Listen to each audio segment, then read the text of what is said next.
우리 사랑하는 공동체 식구들 안녕하세요. 박상근 목사입니다. 다시 한번 인사드립니다.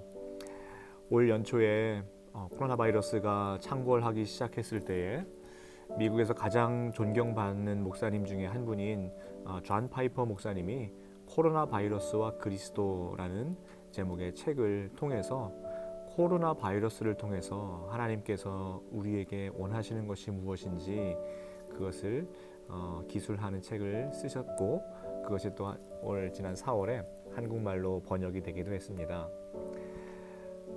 저도 그 책을 읽고 참 많은 은혜와 도전을 받았는데, 그래서 그 당시에 이 책 내용을 바로 소개해 드리기로 했었는데, 지금은 벌써 7월입니다. 조금 늦은 감이 좀 있을 수도 있습니다. 그런데 지금 코로나 바이러스가 다시 확산되고 있는 이때를 우리가 살아가면서 서부에는 많은 교회들이 문을 다시 닫고 있고, 또 주 정부들이 또 많은 다른 결정들을 또 하고 있는 이 상황에서 이 책 내용을 우리 성도님들과 함께 나누면서 코로나 바이러스 이 시대에 하나님은 무엇을 하고 계시고 우리에게 무엇을 원하시는지 함께 나눠보고, 또 이 책을 글쎄요, 뭐 요약이라고 하면 요약, 또 해설, 또 성도님들이 이 책을 다 읽어보실 수는 없으니 제가 요점을 설명해 드리는 그런 시간을 갖고자 합니다.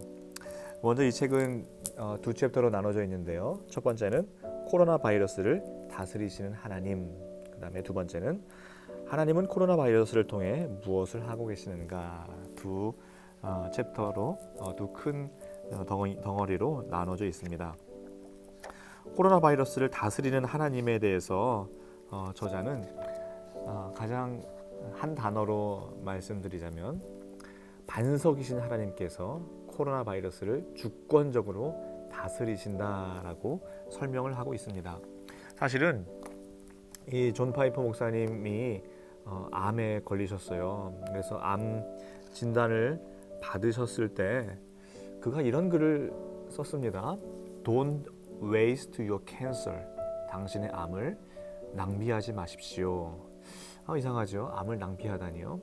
그것은 만약에 당신이 암에 걸렸을 때에 암에 대해서 생각하고 묵상하고 고민하느라 하나님과의 관계가 멀어지거나 하나님과의 믿음이, 하나님에 대한 믿음이 흔들린다면 그것은 암을 낭비하는 것입니다 라는 그러한 요지의 글이었습니다. 코로나 바이러스도 마찬가지입니다. 이 코로나 바이러스에 너무 우리가 뉴스에 신경 쓰고 소식에 민감해하고 또 두려워 떨고 있는다면, 그러다가 하나님과의 관계가 멀어지고 그 믿음이 흔들린다면 이 기간을 우리가 낭비하고 있는 겁니다. 허비하고 있는 거예요. 바라기는 Don't waste your coronavirus.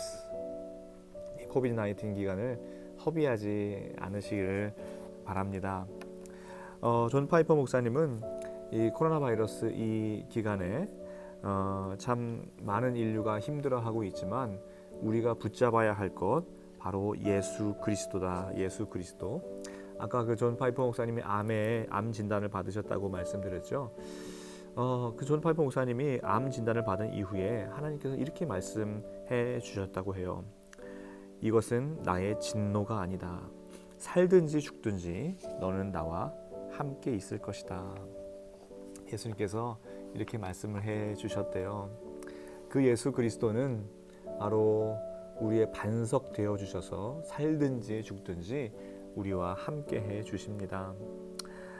성경은 실제로 말씀하시죠. 그 광야에서 이스라엘 백성들이 르비딤에서 물이 없을 때에 반석을 치니까 물이 나왔잖아요.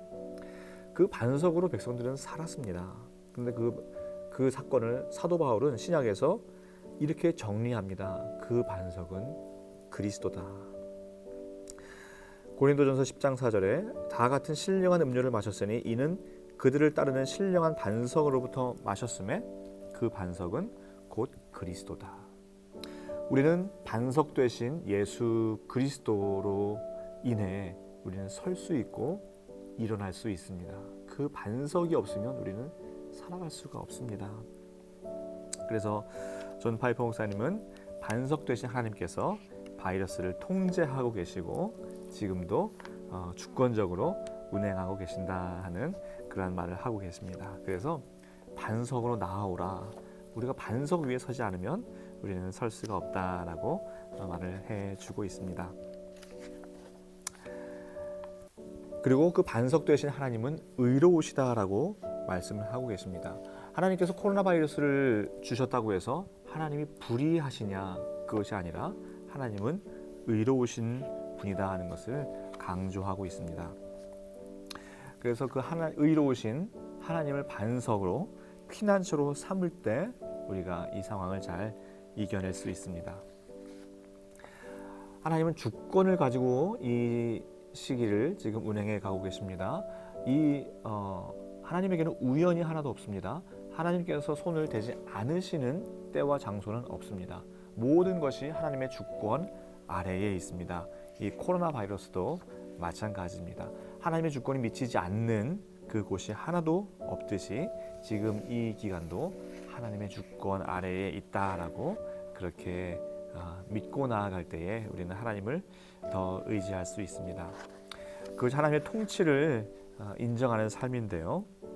참 성경에서 수많은 사건들을 통해서 하나님은 당신의 통치를 선하게 이루어가시고 심지어 우리 인간들의 실수조차도 하나님께서는 선으로 바꾸셨고 또 악한 정부, 세상 정부라 할지라도 하나님께서 그것을 활용하시는 것을 우리는 볼 수 있습니다. 즉 선하신 분은 오직 하나님이시다. 하나님의 주권에 대해서 조금 더 말씀드리면 참새 2마리가 한 아사리온에 팔리지 않느냐, 예수님께서 말씀하신 거죠. 그러나 너희 아버지께서 허락하지 아니하시면 그 하나도 땅에 떨어지지 아니하리라. 참새 1마리가 날아가고 땅에 떨어지는 것조차도 하나님께서 다스리고 계신데 이 바이러스를 통해서 온 세계를 움직이시는 건 바로 하나님께서 하고 계신 일이다 하는 것입니다. 자, 이제 또 두 번째 큰 2부에서 이 책은 코로나 바이러스에서 하나님은 무엇을 하고 계시는가, 하나님께서 우리를 향한 계획은 무슨 계획을 가지고 계시는가 6가지의 대답을 통해서 말해주고 있습니다. 첫 번째는 끔찍한 도덕적 현실을 그림처럼 보여준다 하는 것입니다. 참 우리 인간이 얼마나 그동안 죄악 속에서 살아왔고 하나님을 대적하고 살아왔는지 하나님은 보여주고 계시다 하는 것입니다. 로마서 말씀을 통해서도 피조물이 다 이제까지 함께 탄식하며 함께 고통을 겪고 있는 것을 우리가 아느니라. 우리 인간의 죄악으로 인해서 이 바이러스가 찾아왔고 이 바이러스로 인하여 온 인류와 자연 만물까지 다 고통을 겪고 있는 것을 우리가 봅니다. 이것이 바로 이 원인은 우리의 죄악이었습니다. 우리의 죄악 때문에 고통받는 것입니다. 두 번째는 특정한 사람들에게 하나님의 심판을 내림. 하나님은 더러 악한 행위로 인해서 심판을 전염병을 통해서 내리는 경우가 성경에 간혹 있는데 바로 이것도 하나님께서 주시는 그런 심판, 경고다 하는 것을 말하고 있습니다. 세 번째는 그리스도의 재림을 대비하라는 신호입니다. 마지막 때에 그런 우리에게 찾아오는 수많은 신호들이 있는데 그 중에 하나가 바로 이 전염병이라는 것입니다. 그래서 성경에도 너희도 준비하고 있으라 생각지 않은 때에 인자가 오리라. 마지막 때에 우리가 살고 있다는 것이죠. 네 번째는 그리스도의 무한한 가치에 비추어 삶을 재정렬하라는 신호이다. 우리가 자동차를 이제 정비하다 보면 타이어를 얼라인먼트 하지 않습니까? 정렬하죠. 그 타이어가 정렬되어 있지 않으면 타이어가 금방 상하고 자동차 차체 전반적인 그 어려움과 또 위험에 노출되게 됩니다.